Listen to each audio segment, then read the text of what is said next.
Hello guys, welcome to my new video. আশা করি তোমরা সবাই ভালো আছো। তো আমরা এখন রয়েছি সিকিমের রা বাংলাতে। তো সারাদিন তো সব যতগুলো ট্যুরিস্ট স্পট আছে সেগুলো ঘুরে আমরা আমাদের হোটেলে চলে গেছিলাম। হোটেলে এসে খাওয়া দাওয়া করে অনেক টাইম রেস্ট নিয়ে তারপরে রুমে ভালো লাগছিলো না, তা বললাম যাই একটু ঘুরে আসি, কারণ এই জায়গাটা আমরা দ্বিতীয় দিন থাকবো না, কারণ আজকে রাত্রে স্টে করার পরে আমরা নেক্সট দিন বেরিয়ে যাব। সারাদিন যতগুলো ট্যুরিস্ট স্পট রয়েছে সেগুলো ঘুরে আমরা হোটেলে যাচ্ছি এবং হোটেলে রাত্রবেলা স্টে করে পরের দিন বেরিয়ে যাচ্ছি। তো এখন বাজে প্রায় 9:45, অনেকগুলি দোকান বন্ধ হয়ে গেছিলো। আমরা মেনলি গেছিলাম মার্কেটটা এমনি ঘুরতে, এমনি হাঁটার উদ্দেশ্যে বেরিয়েছিলাম, ভাবলাম মার্কেটটা একবারে ঘুরে যাই।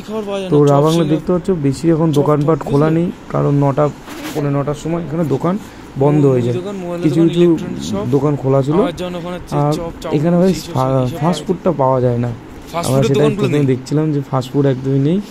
আর এই টাইমেও ঠান্ডা ছিল বেশ, প্রায় বলতে পারো মাইনাসে ছিল না, 1 ডিগ্রি 2 ডিগ্রি এরকম ছিল ঠান্ডা, আর 0 ডিগ্রি এরকম, খুব বেশি ঠান্ডা ছিল বলতে গেলে। ঠান্ডা লাগছিল আর হাঁটতে একটু কষ্ট হচ্ছিলো, যেন নতুন জায়গায় নতুন এলাকায় একটু তো কষ্ট হবে। ওয়েদারটাও ঠান্ডা এখানকার, আর যত যাচ্ছি একটু উঁচুর দিকে।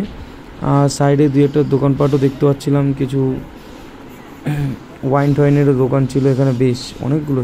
আমরা এখানে প্রায় 2 থেকে 3টে ওয়াইনের দোকান দেখেছি। এছাড়াও এখানে হচ্ছে শপিং করার মতন ভালো অনেক কিছু ছিল, লোকাল যেমন দোকান থাকে সেগুলো ছিল, জামা কাপড়ের দোকান, বাচ্চাদের তার মেডিকেল স্টোর, কেকের দোকান, এগুলোই এখানে বেশিরভাগ ছিল। আর বেশি দোকানগুলো যেমনটা বললাম বন্ধ হয়ে গেছে। আর ফাস্টফুড বলতে এখানে কিছুই পাবো না, ওই সিংড়া অবধি পাওয়া যায়, সিংড়া এমনি চপটপ, কিন্তু সেটা মিষ্টির দোকানে। তো আশা করি ভিডিওটা আর এর বেশি বড় করবো না, এইটুকুনি ছিল। আশা করি তোমাদের ভিডিওটা ভালো লাগলো। তো গুড নাইট, দেখা হচ্ছে নেক্সট ভিডিওতে। আর হ্যাঁ, এই ভিডিওটা অনেক আগের করা ছিল, আমি এটা পরে ছাড়ছি।